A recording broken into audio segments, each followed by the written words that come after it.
Ciencia al Día en la Central. Una ventana al mundo desde la universidad. Bajo la conducción del Dr. Ángel Guevara. Ciencia al Día en la Central. Universidad que no investiga se condena al silencio. Muy buenos días a los oyentes de Radio Universitaria Online. Como todos los martes a las 10 de la mañana, su programa Ciencia al Día en la Central, la verdad sobre la investigación científica en el Ecuador. Y por aquí pasan en estos micrófonos todos nuestros docentes, investigadores, doctorantes, estudiantes que se han involucrado en la investigación científica, y nuestro afán es difundir lo que se hace actualmente como investigación científica en nuestra Universidad Central del Ecuador. Y pues esa es la labor de su programa Ciencia al Día en la Central.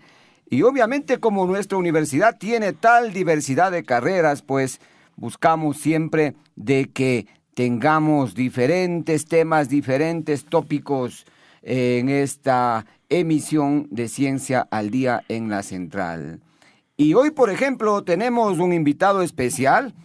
Primero porque es alguien que conoce muy bien nuestra universidad, ya que estudió en la Facultad de Ciencias Médicas, en la carrera de Medicina de la Universidad Central del Ecuador, para obtener su grado de doctor en Medicina y Cirugía General. Es el doctor Daniel Romero Álvarez. Pero antes de dar más detalles sobre su trayectoria y su quehacer actualmente, vamos a pedirle pues a Daniel, el doctor Romero, que nos dé un saludo para los oyentes de Ciencia al Día en la Central Radio Universitaria Online. Daniel, por favor.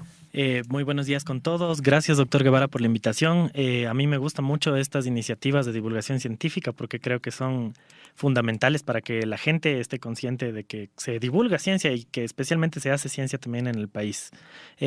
Muchas gracias por su presentación y saludos a todos los oyentes de Ciencia al Día. Muchas gracias, Daniel. Efectivamente, esa es la misión de Radio Universitaria Online y cada uno de los programas que producen nuestros colegas.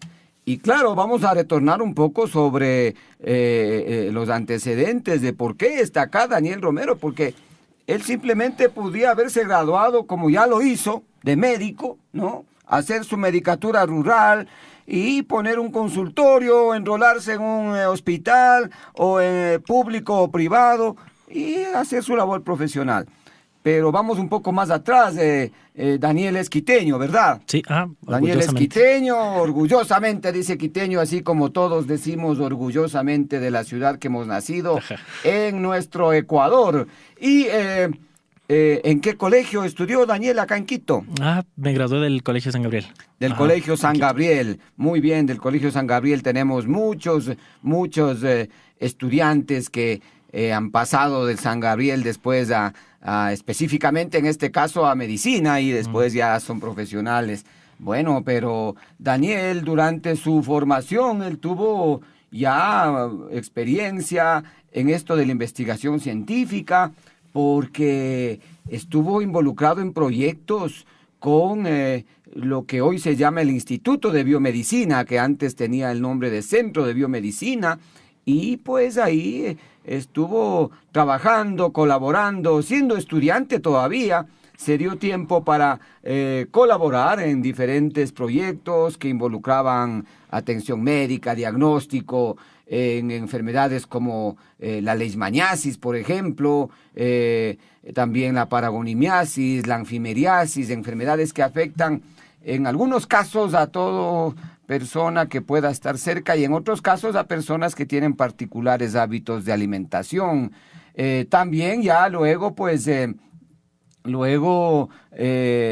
hizo o tuvo una experiencia ya como profesional en el hospital Carlos Andrade Marín y también en el Hospital General Enrique Garcés acá en Quito, ¿no? Donde estuvo ya, digamos que trabajando como epidemiólogo.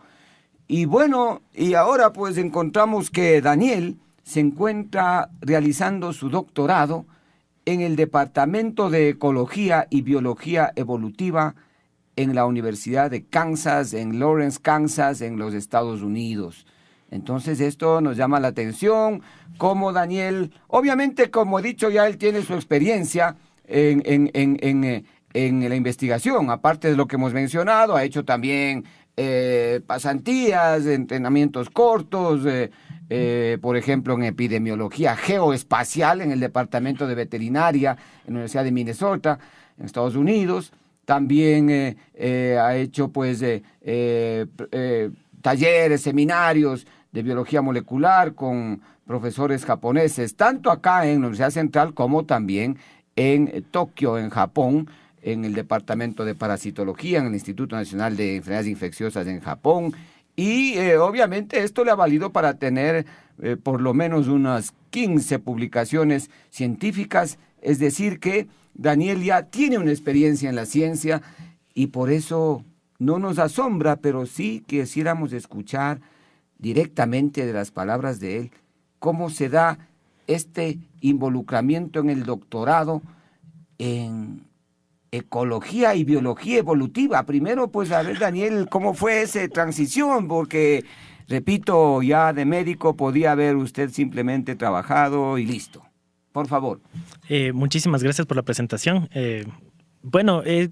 Precisamente esa transición tiene toda una historia de fondo y se relaciona mucho con la idea de las razones iniciales por las que yo empecé a estudiar medicina.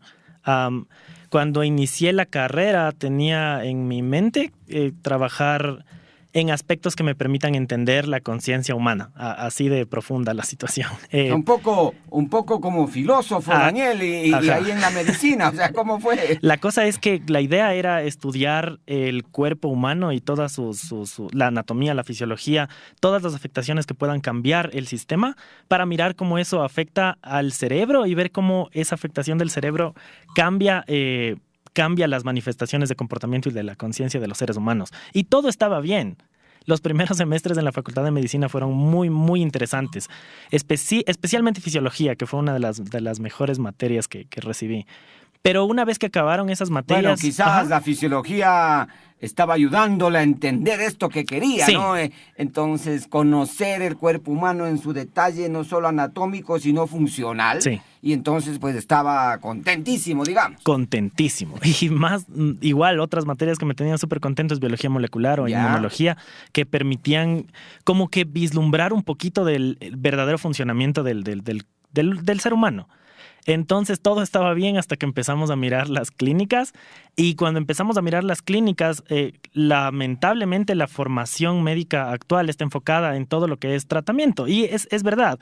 ¿Qué hace un médico como profesional? Es curar algo. Entonces, lamentablemente todas las materias se centraron en enseñar protocolos o los mejores procedimientos para resolver una determinada lesión, una determinada patología.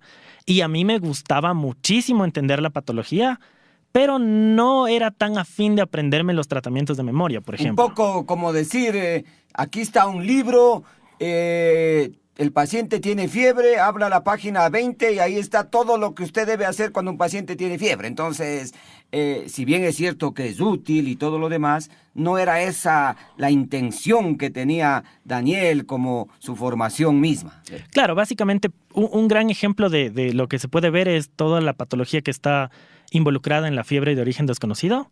Por ejemplo, si tenemos un paciente con fiebre de origen desconocido, nuestra aproximación no va a ser enfocada al diagnóstico, sino va a ser al tratamiento del paciente. Entonces vamos a observarle, vamos a tratar de hacer que sus síntomas mejoren y todo lo demás. E independientemente de la condición patológica, nosotros tenemos un protocolo específico para tratar fiebres de origen desconocido. Eso no era suficiente para mí, yo tenía que saber por qué el paciente estaba con esa condición. Entonces resulta que las enfermedades infecciosas son como que me empezaron a llamar mucho la atención y me gustaba mucho la cuestión de las enfermedades infecciosas desde que era muy pequeño también.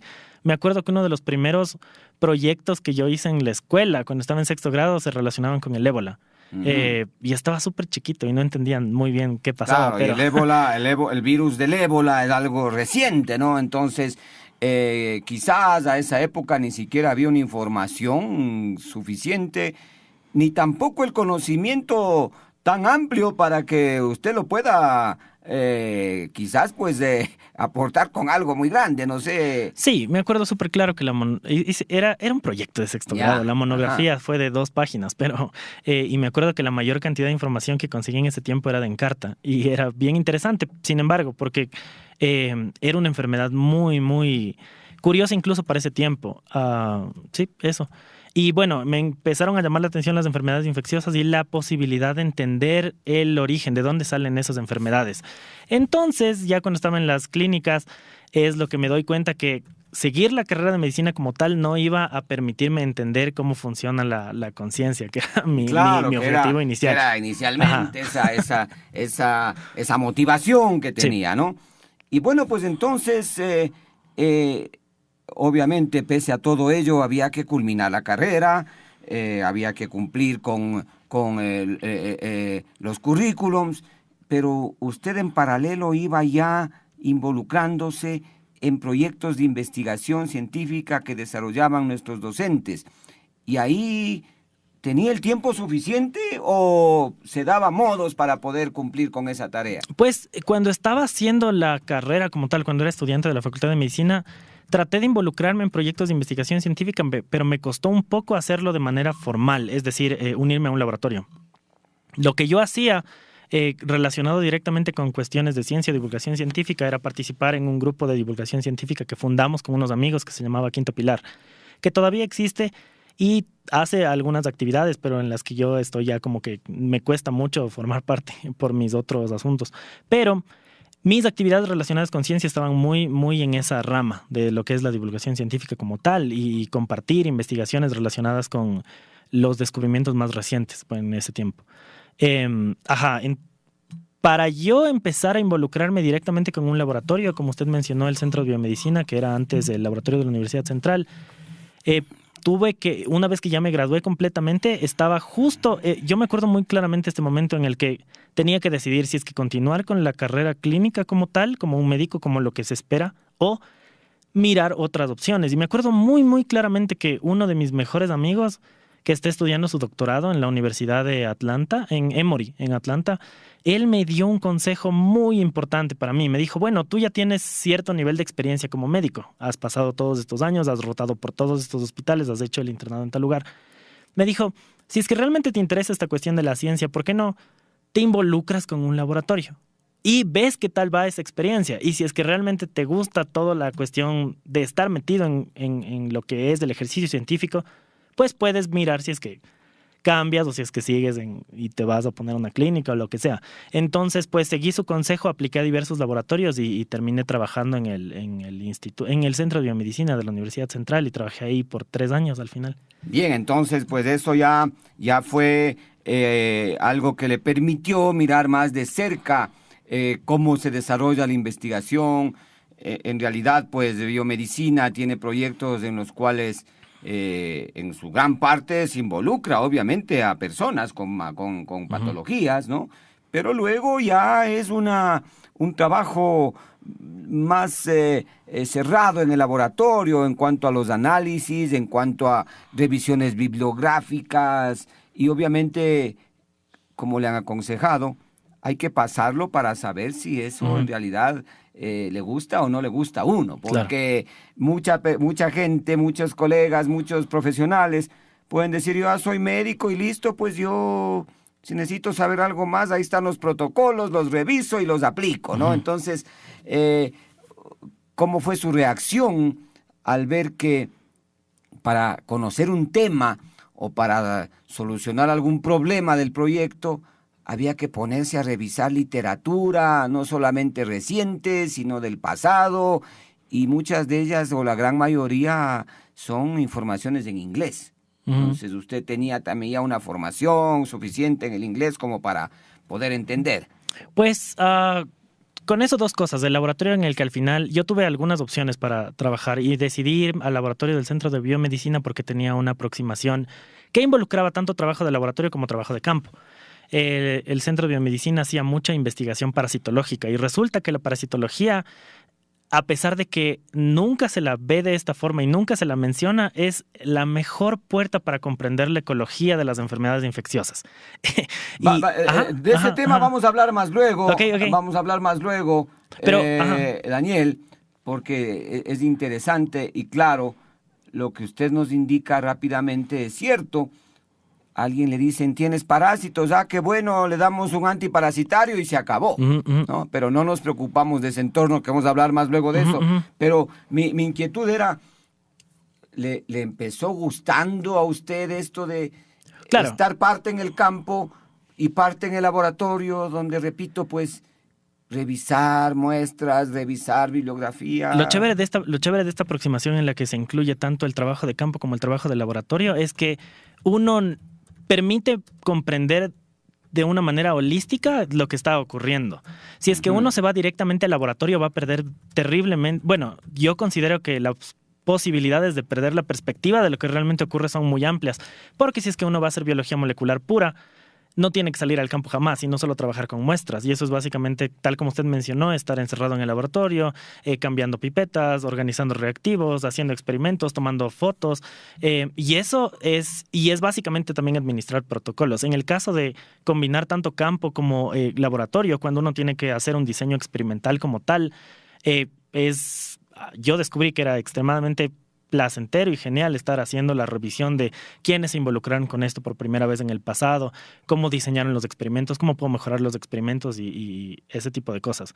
Y con respecto al inglés, pues yo tenía experiencia en inglés porque a mí siempre me gustó jugar mucho videojuegos, específicamente PlayStation. Entonces, antes, en el pasado, nadie publicaba juegos en español, todos estaban en inglés. Para en serio tratar de entender esos juegos había que entender el idioma. Y esa fue como que mi primera aproximación al inglés. Luego eventualmente empecé a leer mucho en inglés y ya ahorita todo en inglés. Claro, bien. No, pero esto es bueno relatarlo, conversarlo, porque como he mencionado en la presentación, Daniel fue un estudiante nuestro, me refiero de nuestra institución, la Universidad Central del Ecuador, pero hoy ya es un profesional y más que ponerlo como ejemplo o modelo, para nosotros es satisfactorio ver que profesionales formados en nuestra institución, en este caso en la carrera de medicina, puede ser cualquier otra de las innumerables que tiene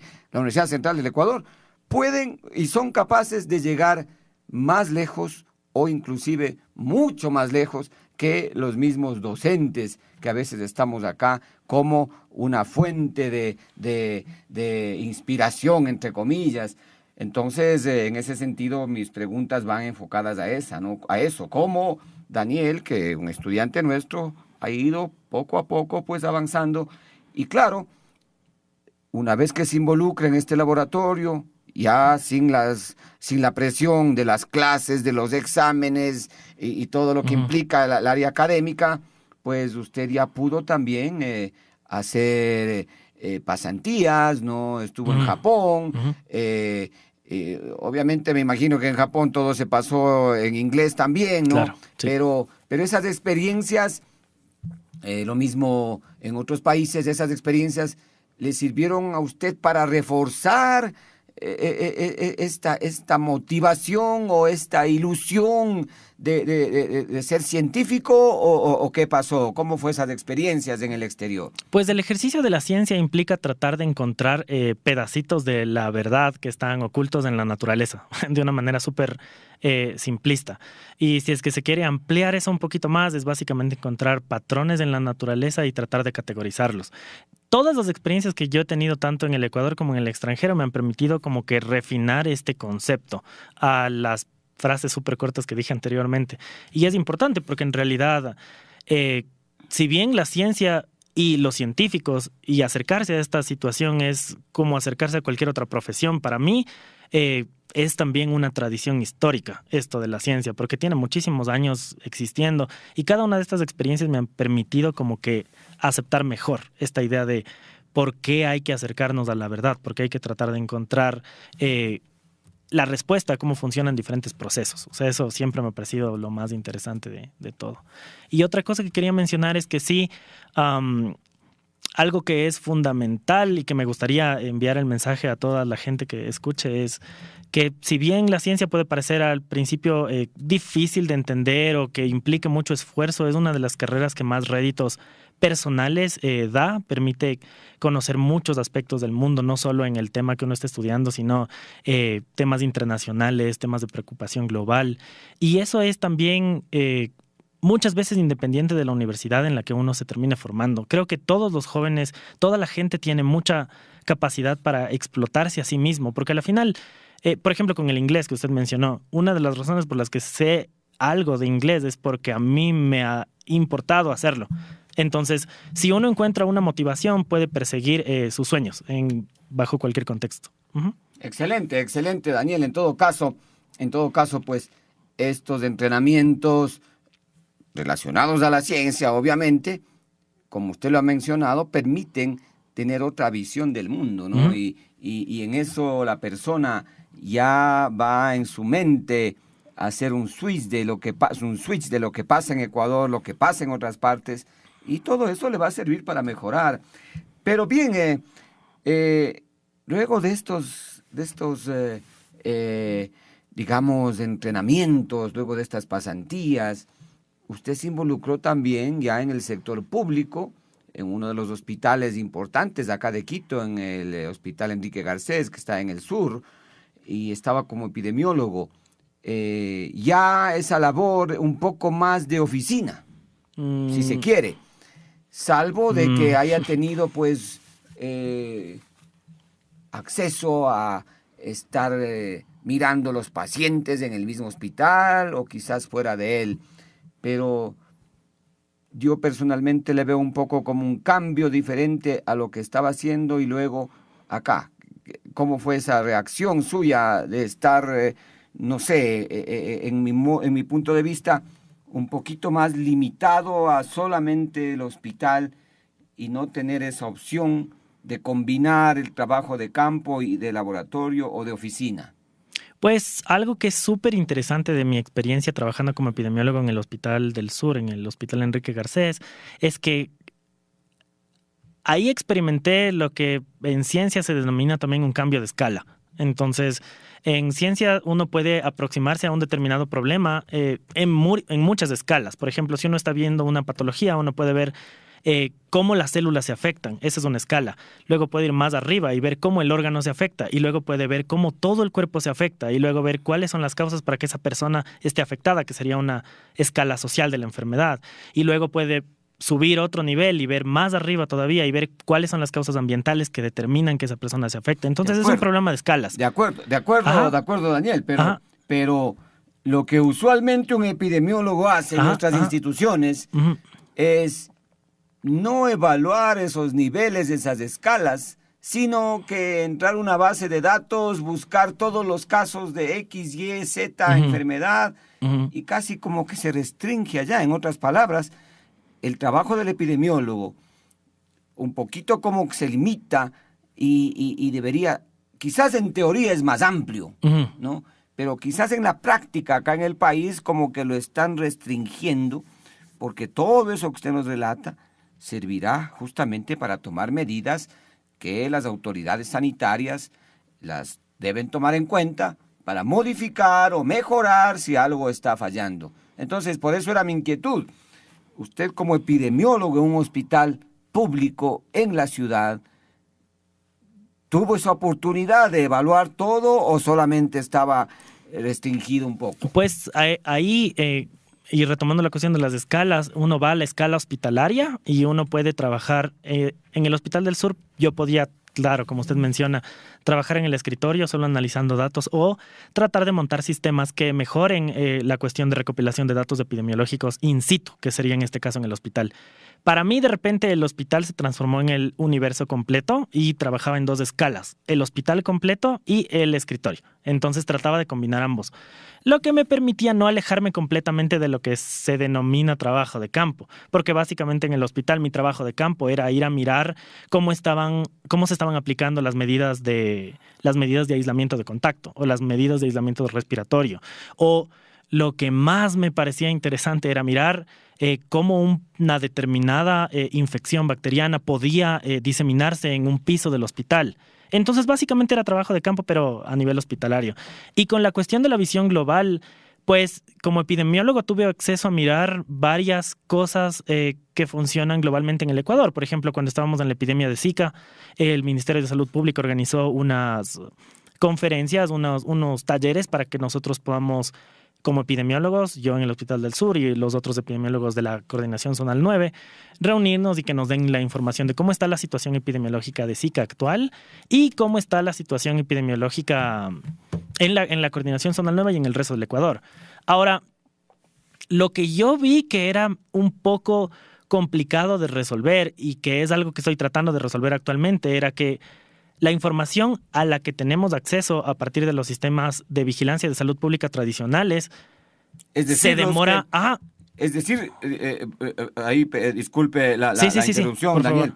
Es decir, ahí se refiere a los datos que están ahí en las bases, ¿no? Y es lo único que tendría Por supuesto. Entonces lo otro se tarda un poco. Justamente eso iba, exacto. El reporte de información colectada en un hospital para que se transforme en una información manejada por el público en general o por otro tipo de sectores que están más allá de la salud, por ejemplo, científicos, se tarda bastante en ser publicado, en ser manejado. Entonces, ahorita estoy tratando en mi doctorado de resolver esa situación utilizando medios de vigilancia epidemiológica no tradicional. Creo que voy a hacer algo en ese aspecto. Que básicamente lo que trata de resolver es esta especie de retardamiento en el manejo de información. Sí, porque mi inquietud iba más allá, aprovechando su experiencia en un hospital. A veces los datos que se tiene acceso, llamemos el público en general, ¿no? Uh-huh. Porque los datos que están ahí están abiertos, ¿no? Uh-huh. Y si uno busca alguna enfermedad, encuentra unos datos que quizás no concuerdan con lo que está pasando en la realidad, entonces se debe a este retraso que quizás es por otros motivos más que por la atención misma de salud. Uh-huh. Bueno, vamos quizás a volver luego sobre eso, pero usted termina entonces esta vinculación en el sector público y es porque consigue ya o busca ya ir más lejos en la formación académica, ahora sí ya como la ciencia misma, porque o hubo otro interín allí entre ir al doctorado en Kansas University y el Hospital del Sur. Pues yo ya estaba aplicando para mirar mi doctorado. En ese aspecto, lo complicado para mí de encontrar un programa de doctorado era que no tenía muy claro lo que significaba hacer un PhD, hacer un doctorado. Y me costó darme cuenta de lo que era eso. Ahorita ya lo tengo un poquito más claro, pero todavía es un poco difuso. Pero no es algo muy intuitivo, no es algo muy fácil de entender. Por ejemplo, los programas de doctorados europeos usualmente buscan a un estudiante que cumpla una función determinada en un proyecto particular. Eso me costaba mucho aceptar porque yo no quería ir y enfocar mi atención a algo que no era una pregunta mía, una pregunta que yo quiera resolver. Como usted bien debe saber, en Europa siempre los profesores y las universidades ya tienen un proyecto y el estudiante va a resolver ese proyecto. Eso era lo que no me terminaba animando. En la Universidad de Kansas yo estoy trabajando con el profesor Townsend Peterson y él es un gran profesor que apoya muchísimo a los estudiantes y que permite que se desenvuelvan su propia creatividad para buscar preguntas que valgan la pena resolver con consecuencias globales. Y este vínculo, con la Universidad de Kansas se da inmediatamente después de que usted sale del Hospital del Sur en sus labores de epidemiólogo.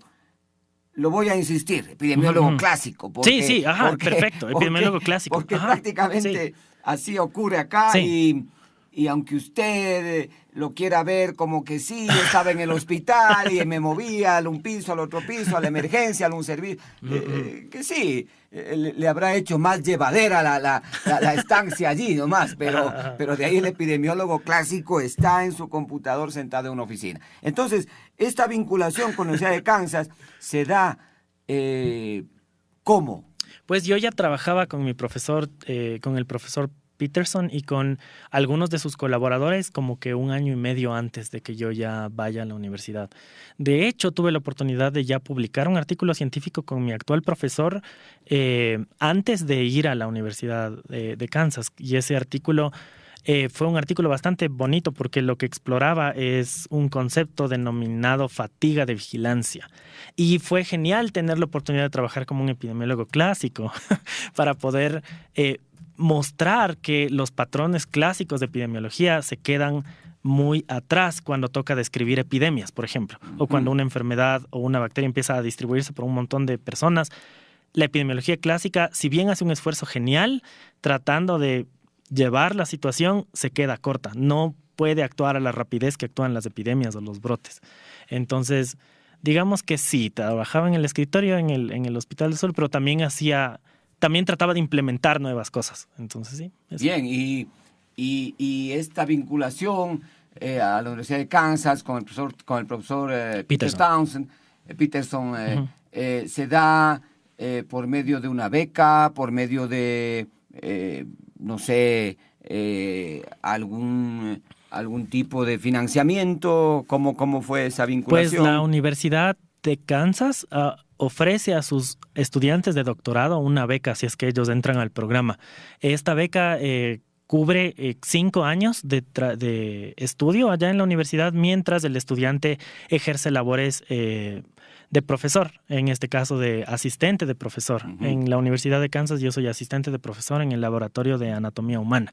Excelente, excelente. Bien, ahora entonces ya con este enfoque y con este, llamémosle, tiempo de preparación que usted ha iniciado, porque lleva un año un poco menos, quizás lleva ahora ya en el programa de doctorado en Kansas. Acabé mi primer semestre. Sí, entonces está en el inicio. Uh-huh.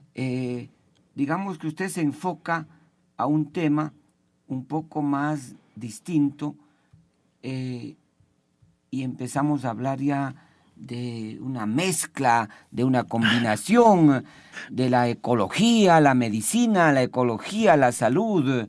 Si nos explica un poco, Daniel, ¿a qué se refiere esto? Porque a veces entendemos la ecología solamente como quizás un sistema que involucra a vegetación, al entorno, pero no lo relacionamos con la enfermedad.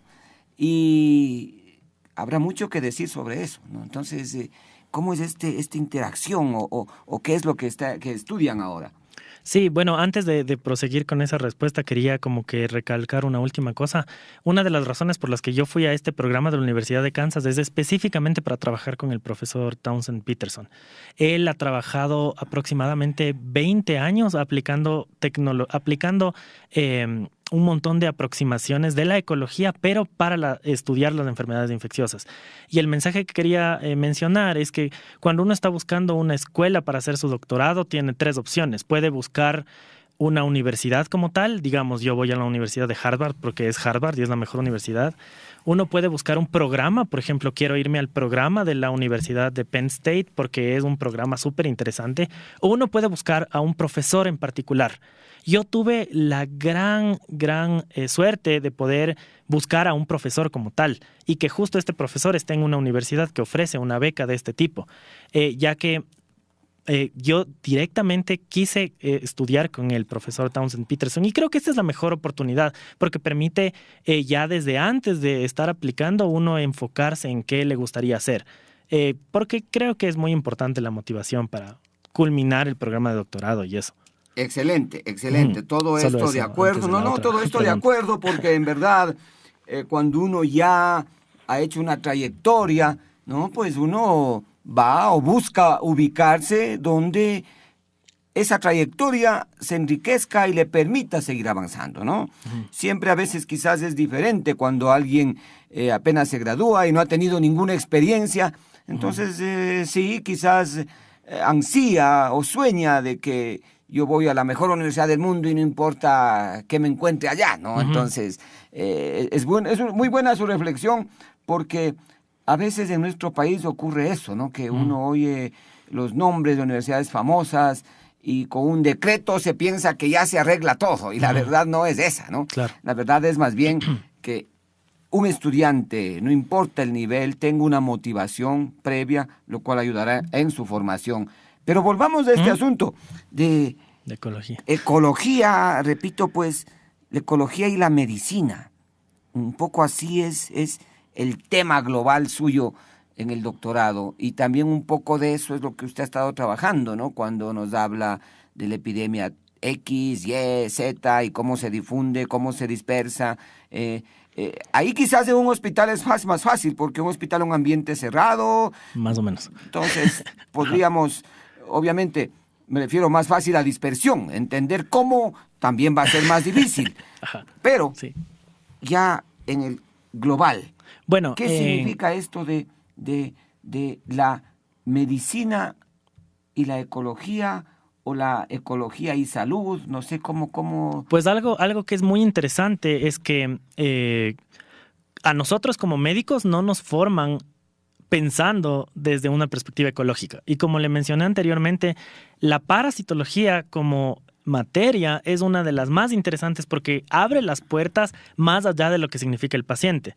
En parasitología, ya que en esa materia están envueltos un montón de gusanos que son complejos de entender, como por ejemplo los tremátodos, gusanos planos no segmentados, que son como unas hojitas.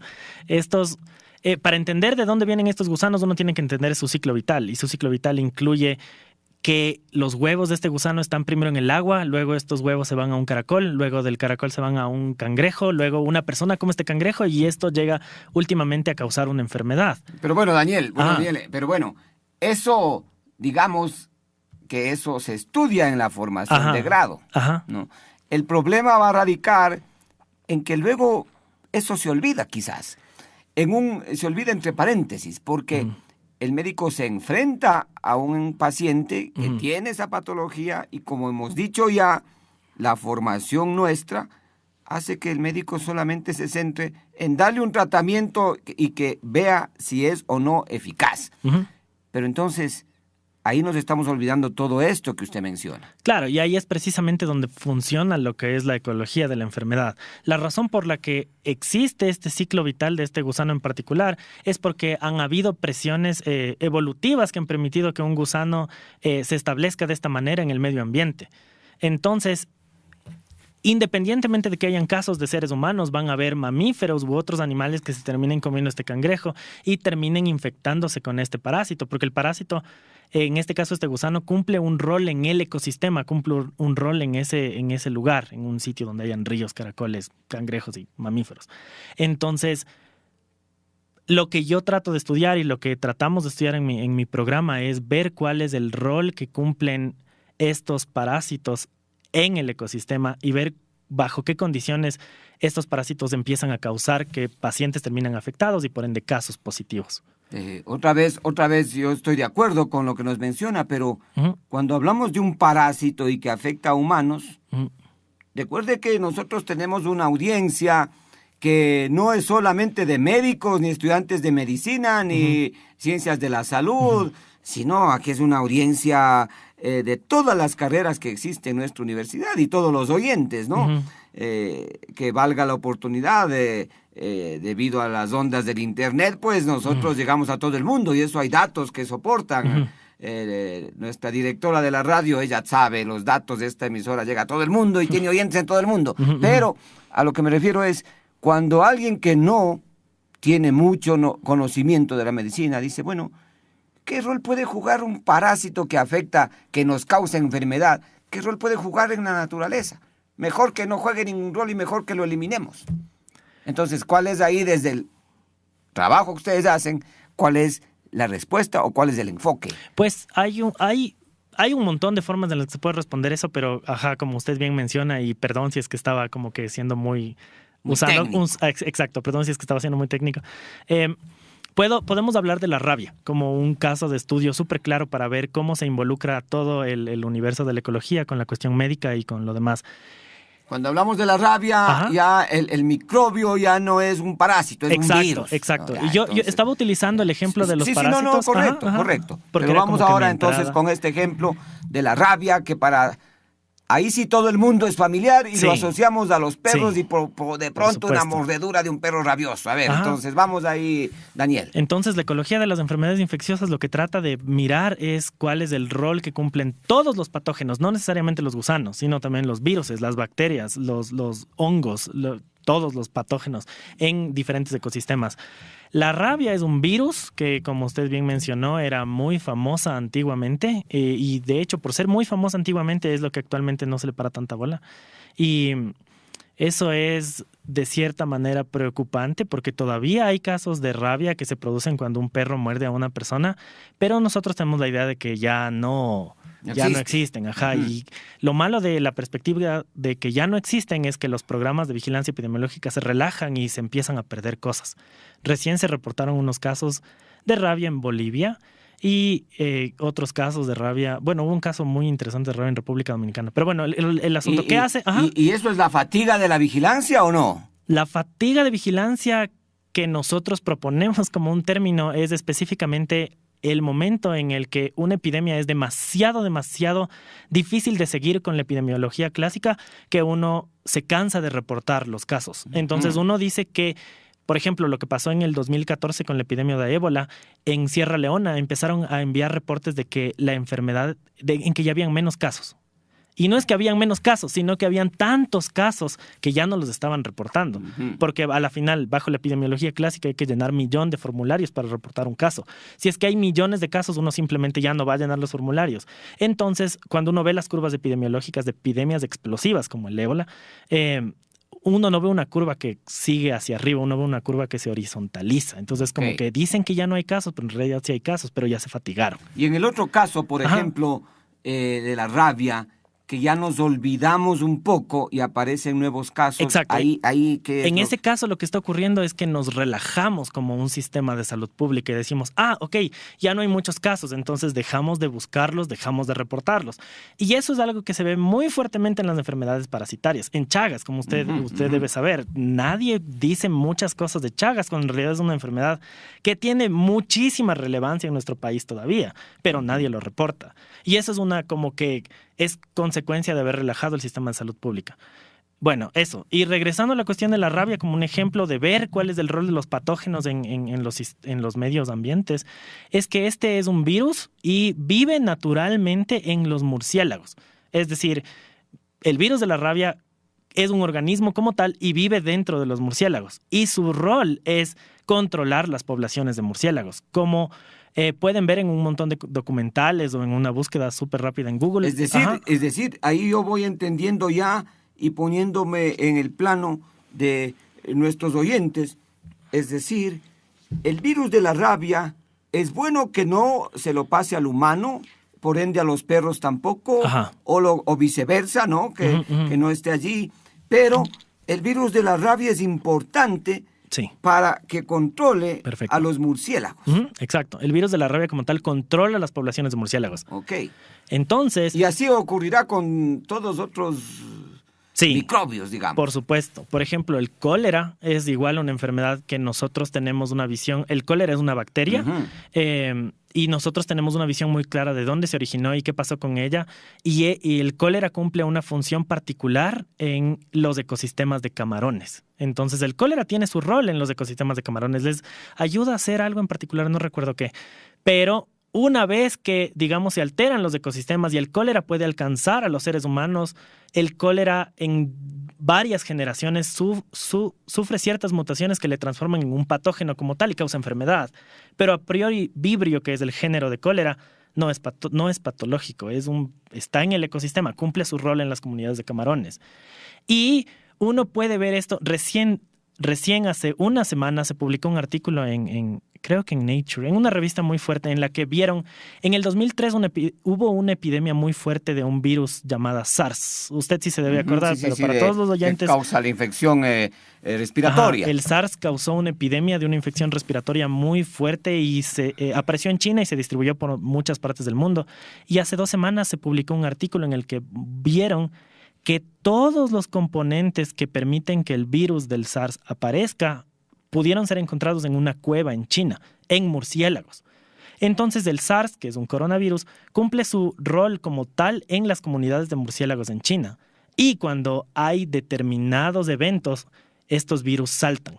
Y estos saltos en inglés se denominan spillovers. Y eso es lo que hace que un patógeno, de repente, un virus como tal, de repente empiece a causar enfermedad en seres humanos. Ajá. Claro, y obviamente, al haber este salto, ¿no? El virus, el microbio, el germen, como queramos llamarlo, encuentra un nuevo huésped, y este huésped, como nunca ha visto esta infección, tiene más dificultad en controlarle, ¿no? Ya desde el punto de vista de defensa, desde el punto de vista de inmunidad, y pues los casos iniciales son fuertes, son agresivos, ¿no? Sí. Bien, entonces nos va quedando un poco claro lo que usted estudia, pero ya la aplicación misma en los sistemas de salud, ¿cómo se la realizaría? Porque hemos dialogado durante este tiempo Es una gran pregunta. de que hay problemas, a veces ni los mismos casos que ya se conocen se los reportan adecuadamente o están allí. Entonces, ¿cómo llevaríamos todos estos estudios ya a una práctica en un sistema de salud que permita beneficiar, en este caso, obviamente, a los humanos? Pues lo que estamos haciendo nosotros es tratando de caracterizar cuál es la ecología de estos patógenos y utilizamos diferentes métodos para responder la siguiente pregunta. Si es que, digamos, este patógeno tiene estas condiciones ambientales que le permiten vivir en esta área, ¿qué pasaría si es que nosotros vemos que las mismas condiciones ambientales están en esta otra área? Esto nos permite hacer mapas de riesgo que muestran cuáles son las condiciones ambientales más apropiadas para que determinado patógeno se encuentre en un nuevo lugar. Esto permite anticipar regiones que podrían estar en riesgo de que un patógeno salte a los seres humanos. Es decir, algo como una prevención que cuando estamos involucrados en temas de salud, siempre decimos ahí como una frase tan antigua que mejor es prevenir que lamentar, pero a veces no la ejecutamos, ¿no? Entonces, estos modelos que ustedes hacen, me imagino, en base a diferentes datos y cálculos matemáticos, estadísticos, podrían ayudar a predecir y pues tomar medidas, ¿no? Para evitar de que ocurra algún cambio. También hay una asociación de todo esto con lo que ahora en el mundo se conoce como cambio climático, ¿o no tiene nada que ver? Sí, pues digamos que si es que uno piensa en el cambio climático como tal, uno está pensando en escalas muy grandes. Así como hace rato conversé que hay escalas muy chiquitas, hay escalas súper grandes y la escala del cambio climático es la escala más grande entre todas. Hay evidencia. El cambio climático es una realidad, el cambio climático existe, sabemos que las temperaturas de todo el mundo se están elevando, hemos tenido eventos climáticos extremos en los últimos años que no hemos tenido en muchísimo tiempo, por ende sabemos que es una realidad. Ahora, ¿cómo el cambio climático afecta la ecología de los patógenos, de los microbios, como mencionó? Es una cuestión que se puede ver en escalas muy chiquitas o en escalas muy grandes. En escalas muy grandes puede ser que el cambio climático sea favorable, ya que un montón de mosquitos, por ejemplo, pueden morir si es que las condiciones climáticas cambian y, digamos, la temperatura aumenta. Entonces, los mosquitos pueden morir y si es que los mosquitos mueren y los mosquitos transmiten enfermedades, entonces habría menos transmisión de enfermedad. Ahora, esto hay que verle con muchísimo cuidado porque no quiere decir que el cambio climático es súper beneficioso. La dinámica de los sistemas naturales, de los ecosistemas, es demasiado complicada. Y si bien unos mosquitos pueden morir, otros mosquitos pueden reemplazarles, o los mosquitos pueden evolucionar y adaptarse. Entonces, sí, nosotros en el 2016 publicamos un estudio en el que demostrábamos que de acuerdo a nuestros modelos, el cambio climático en Ecuador puede dar un efecto positivo, eliminando a un montón de insectos que transmiten enfermedades. Sin embargo, el mensaje de esa publicación era que en vez de concentrarnos en el cambio climático como tal, tenemos que incluir en el análisis del cambio climático el cambio de uso de suelo, que es una cuestión a una escala menor y tiene consecuencias más rápidas. Recién se publicó, hay una serie de publicaciones que que soportan todo esto que estoy mencionando. En el 2016, mi grupo publicó un artículo en el que tratábamos de caracterizar un brote de una enfermedad conocida como la fiebre de Oropuche. Ujú. En el 2016 hubo un brote de esta enfermedad por primera vez en Perú. Nosotros utilizamos imágenes satelitales para mirar las condiciones ambientales de los sitios donde hubo el brote y vimos que aparentemente hubo una deforestación 2 años antes de que aparezcan esos brotes. Comparamos esto con zonas donde no hubo esa deforestación y solo hubo enfermedad en los sitios donde solo hubo esta deforestación. Eso nosotros lo publicamos en un artículo científico y otros grupos en el mundo han estado mostrando este mismo patrón. En Brasil, la construcción de una carretera hizo que hayan más de 30,000 casos de dengue en comunidades donde nunca se había visto esa enfermedad. Entonces, básicamente, cortaron los árboles, los mosquitos necesitaron nuevos sitios, nuevos huéspedes de quienes alimentarse y empezaron a picar a seres humanos. Y ya, hubieron más casos de dengue. Entonces ese era el mensaje que queríamos decir. Además del cambio climático, hay que considerar de manera fuerte todo lo que involucra el cambio de suelo. Uh-huh. Entonces, bien, ahí vamos entendiendo un poco más la aplicación que puede tener o que nos permite, pues, desarrollar estos estudios que ustedes hacen, ¿no? Porque si yo bien mencioné el cambio climático, fue porque es algo que es un tema que se discute a nivel mundial y obviamente Ecuador no es la excepción, pero lo que usted nos relata puede ser inclusive cambios más puntuales como deforestar un bosque, abrir una carretera, que quizás ayuda al desarrollo, ayuda a que esos pueblos tengan carreteras, pero también les lleva a enfermedades que nunca han visto, ¿no? Y causa las epidemias. Creo que ahí vamos llegando ya a un entendimiento de la ecología y la medicina, la ecología y la salud. Y que bueno, pues Daniel, que usted esté con este tema, estudiando este tema. Pienso que de aquí a 4 años, 3, que termine su doctorado, pues tendrá ya la suficiente preparación y conocimiento como para tratar de aquí en Ecuador no solo hacer conocer, sino que se tome más conciencia y si es posible se aplique todos estos estudios. Ya casi para terminar, Daniel, siempre en la radio también tenemos nuestros espacios limitados, pero altamente productivos. Para casi terminar, usted nos habla de publicaciones científicas y eso quisiera que les cuente a nuestros oyentes, ¿no? En todas las áreas de la ciencia, la publicación científica, ¿por qué es importante? Porque de pronto alguien puede decir, bueno, esto de esta fiebre que han publicado en el Perú y de qué nos sirve acá en Ecuador, o ¿cómo usted lo siente? ¿Cómo lo ha ido viendo en el desarrollo de su carrera corta pero productiva hasta el momento, el hecho de poder publicar en revistas científicas? Pues hay varias formas en las que uno puede transmitir información al mundo. Una forma muy rigurosa de transmitir información al mundo es a través de publicaciones científicas. Si es que uno quiere decir algo al mundo, uno puede decirlo a partir de muchísimas plataformas, pero la más rigurosa es la publicación científica. Teóricamente existe un sistema que dice que si es que algo se publica es algo que se acerca más a la verdad. Lo que a mí me gustaría exhortar a la gente es que si es que va a hacer publicaciones científicas sean para tratar de enviar una información fidedigna al mundo. Ese es el principio que yo trato de mantener cuando hago publicaciones científicas. Y lo digo porque yo sé que, por ejemplo, al menos en ciencias de la salud, uno trata de hacer que los estudiantes publiquen cualquier cosa, ya que si es que uno va a aplicar un posgrado, tener una publicación científica es muy buena.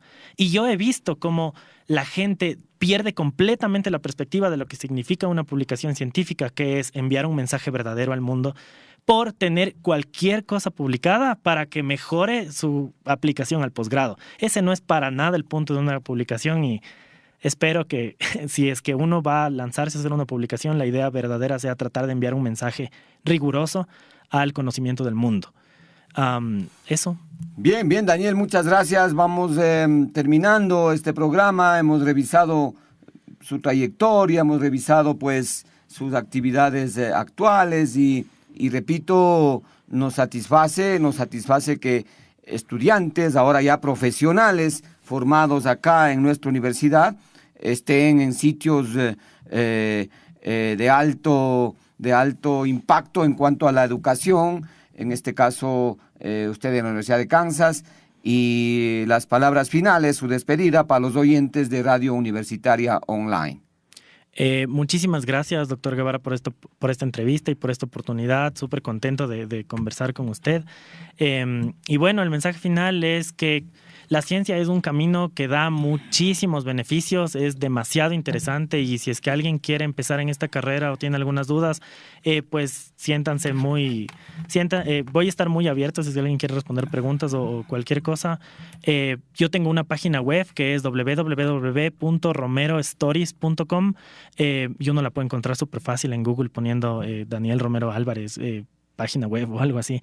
Entonces me pueden escribir allá, o yo voy a publicar esta entrevista en mis redes sociales, específicamente en Facebook y en Twitter, en la que soy muy activo. Y nada, cualquier pregunta, muy abierto a cualquier cosa. No, muchas gracias, Daniel, porque efectivamente la ciencia se comunica desde diferentes ámbitos. Ya hemos mencionado las publicaciones científicas y también aquí Daniel nos da otra oportunidad. Espero que hayan tomado nota de sus coordenadas, y agradecerle nuevamente a Daniel por la presencia acá, y a ustedes, los oyentes de Radio Universitaria Online. Gracias nuevamente y hasta el próximo martes. Ciencia al Día en la Central, la verdad sobre la investigación científica en el Ecuador. Muy buenos días. Ciencia al Día en la Central. Una ventana al mundo desde la universidad, bajo la conducción del Dr. Ángel Guevara. Les esperamos en una próxima emisión.